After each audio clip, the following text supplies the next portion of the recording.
and welcome to another Kerbal Space Program video. Today, we're just going to the Mun with some deployable science, cause why not really? As you can see, I used some asparagus staging to improve some efficiency, and also because it looks pretty cool. I did add in some Separatrons. I'm not quite sure if that's included in the build montage, but yeah.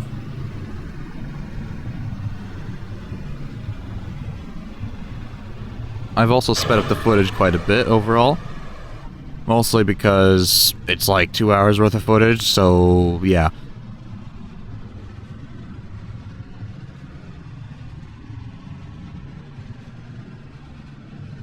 You can see I did the gravity turn here pretty aggressively. Maybe even too aggressively, but you know, it works.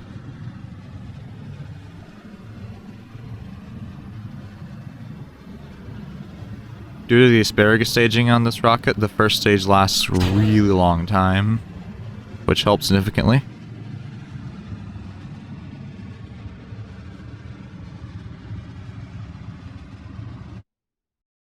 Here you can, like, I check for the apogee to be good enough.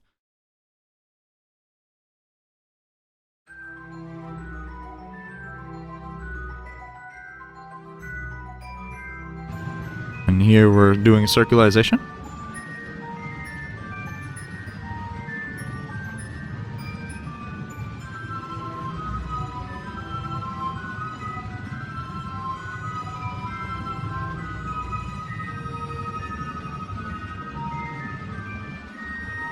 And then we're circularized. Close enough. Well, not really circularized, but in orbit.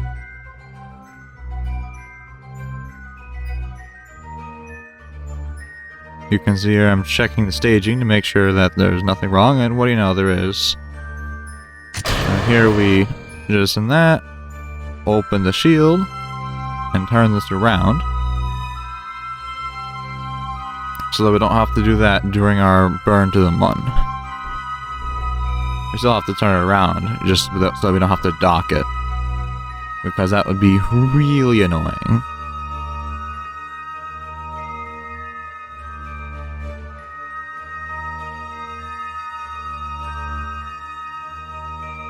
There's a docking maneuver.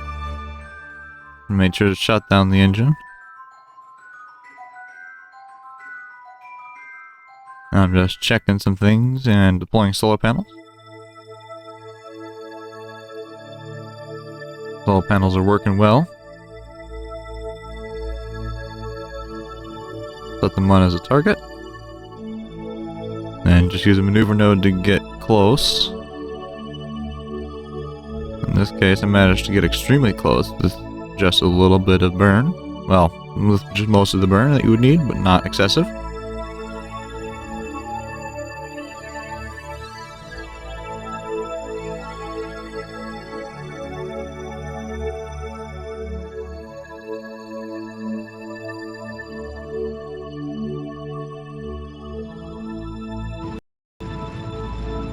Here's the tricky part, where we burn that stage until it's empty.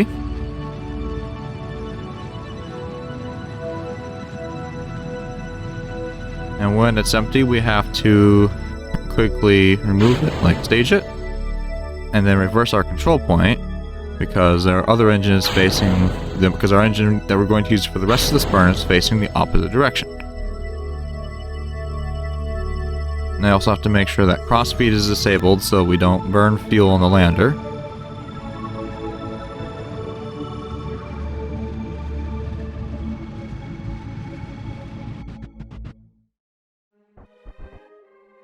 I got it pretty close. So we just warp.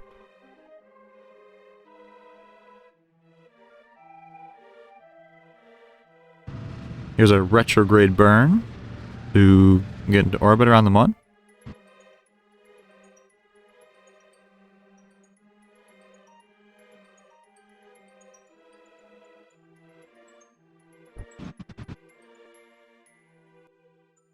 And here I transfer the crew over to the lander camp. has a probe on it, so we don't actually need a pilot to get SAS, which is rather convenient. Once I find the right docking port, we'll uncouple it.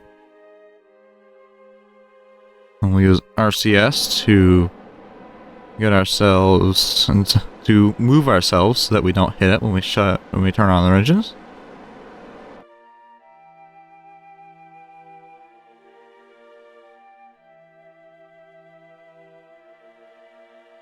And now we start our deorbit burn.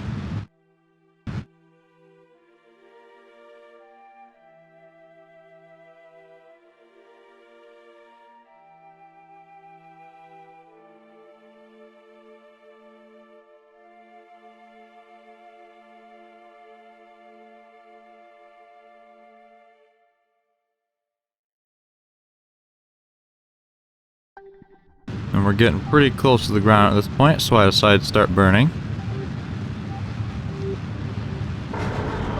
And extend the landing legs, because they need to be extended at some point, and better do it before you need to rather than after you need to. I use the 3 Terriers in this design, mostly because they're significantly shorter than the engine options that fit directly onto that one, that are 2.5 meter, I believe.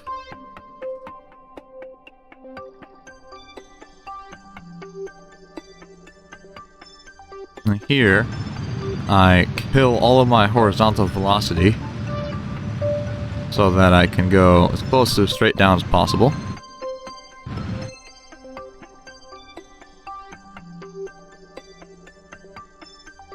There's some visual glitches. I don't know exactly where they're from, but they happen, so there you go. It's not your computer going crazy, it's mine going crazy for some reason. We're at final landing approach now.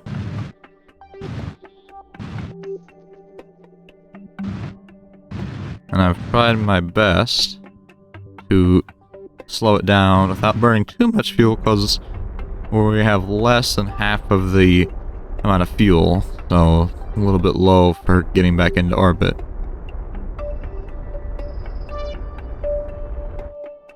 And I overshot the first time I tried to slow down.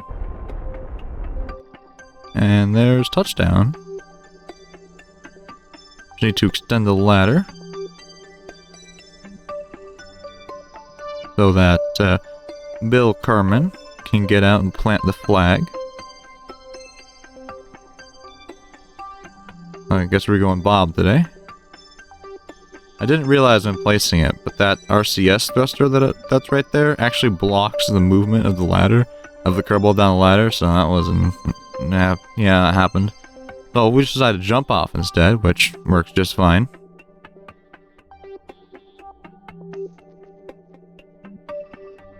Now we go and plant that flag.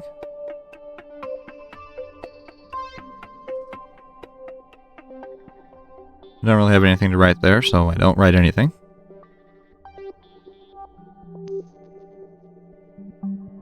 Now I switch back and get Bill out.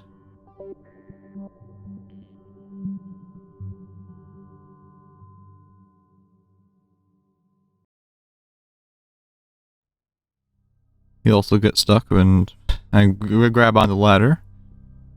Like back on the ladder on the way down. I don't know why I have parachutes, considering there's no atmosphere, but I don't know.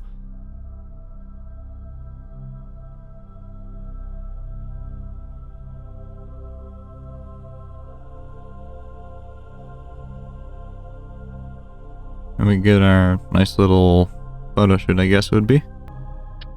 And here's a really fast, well, kind of fast, but fast enough for you to understand. Well, sorry, slow enough for you to understand, but fast enough to not take like 30 minutes. Where I deploy all of the science equipment. Starting with, of course, the control station. Then I have to find the solar panels, which takes way too long.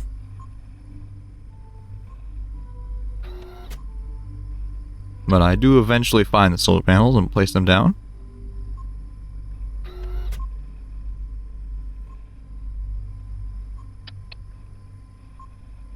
And then we place down the antenna.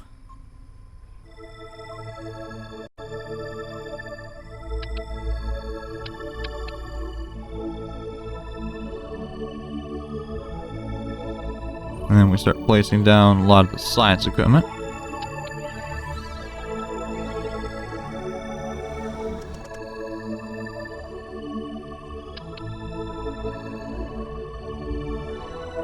Takes a while, hence why I've sped it up so much.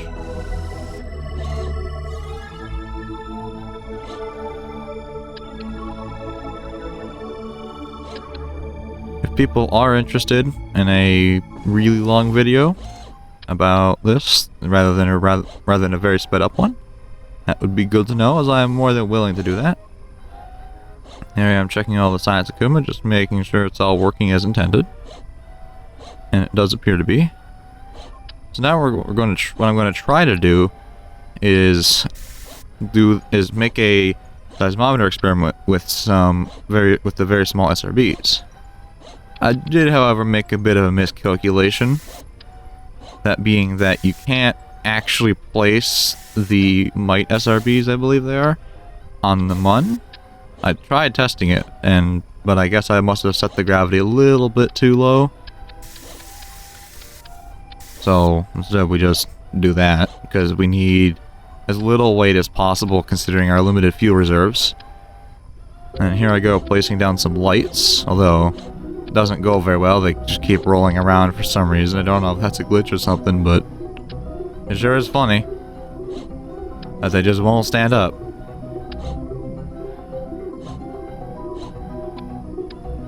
Yeah, they just won't stand up. I don't quite know why, but they just won't.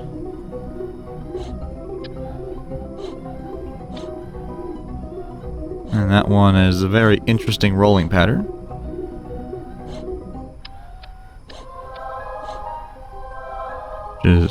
Yeah, some of those have some quite interesting roller panels. And then we get back into the lander can to prepare for ascent, although we have to back up and then use the RCS.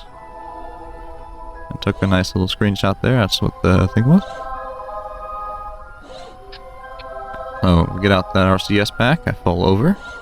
I try and fail the first time, so we get launched quite a bit. Second time though, I do it extremely good, well. And I discover a apparent glitch with the backpack, with the parachutes. And interestingly enough, I somehow managed to place this decoupler, like, in the air. I don't understand how, but, like, clearly happened. So, there, and I got the seismometer reading from it, which is pretty cool. What I intended to do with the rockets, but I couldn't place them. So we get that RCS back, and Bob does an extremely good job.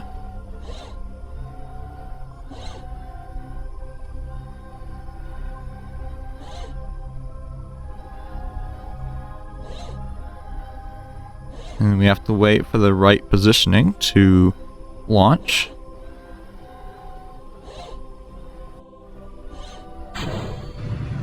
And we're off. I go for a rather aggressive ascent profile, although in this case there's no real need considering there's no atmosphere. And I didn't quite get the timing right, but it was pretty close. And I accidentally went the wrong way for a second, which was stressing me out for a little while about fuel usage considering how little fuel we have. First step is get into an orbit. And then my goal was to get those two nodes right there as close as possible. With the maneuver tool, it was significantly easier than just moving it and checking it. You can actively see what changes as you move the maneuver node around. I don't know why, but with the lander, the maneuver nodes, the burn timer didn't quite work correctly for some reason. I'm not quite sure why, but it just doesn't. Set an alarm clock for there, for the maneuver node, because it's several days away. And we warp to it. And it's only 4 meters per second burn. So we just warp the rest of the way. And we get it. within like 400 meters, and for some reason when I time warp it glitches out so it doesn't actually show, but then it fixes itself, so I don't know. See my target? You may burn retrograde to the target.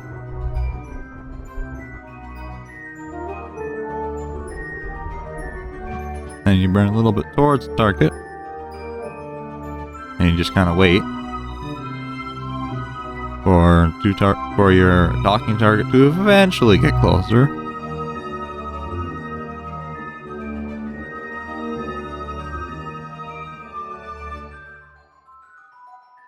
As you can see, I have extremely little fuel. It's like I barely managed to make it to orbit at all. But hey, I made it.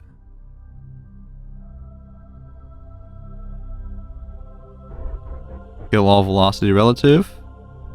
And then target the docking port specifically. And then go switch over and pull the solar panels and point it towards it. And I really overdid the RCS on this. The RCS, monopropellant. I really didn't end up needing much of any of it at all. So if I would have taken that off and replaced it with fuel, would have been much better.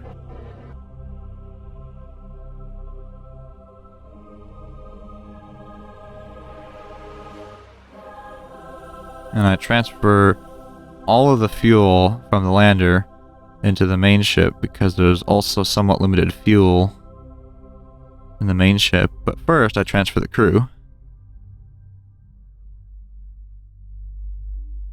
If you click the checkbox, you can get all of them to so you can see all of them at the same time. Like all the fuel tanks. Then you can easily transfer it. And the next step is just to burn to Kerbin.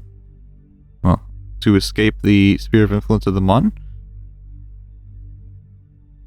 And at the same time, and go get the orbit down low enough to where it intersects with Kerbin's atmosphere.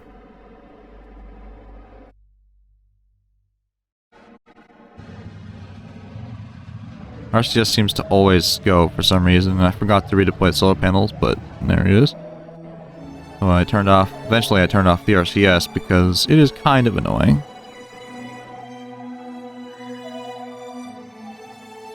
And we just time warp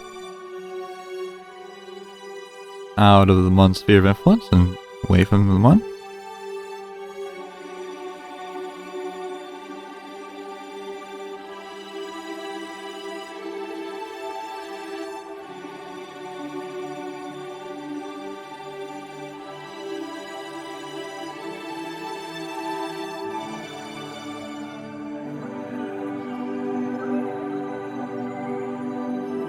And now we just watch as Kerbin gets closer and closer.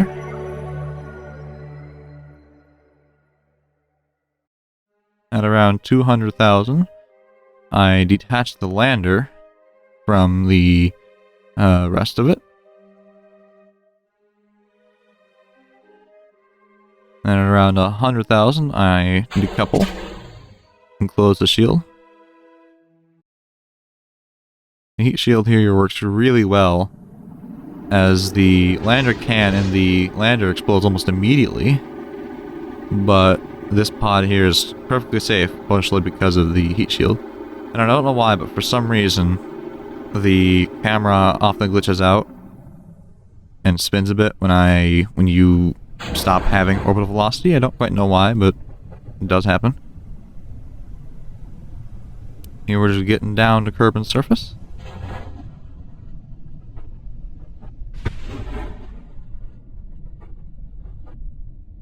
I could have sped up this part a little bit more, but oh well.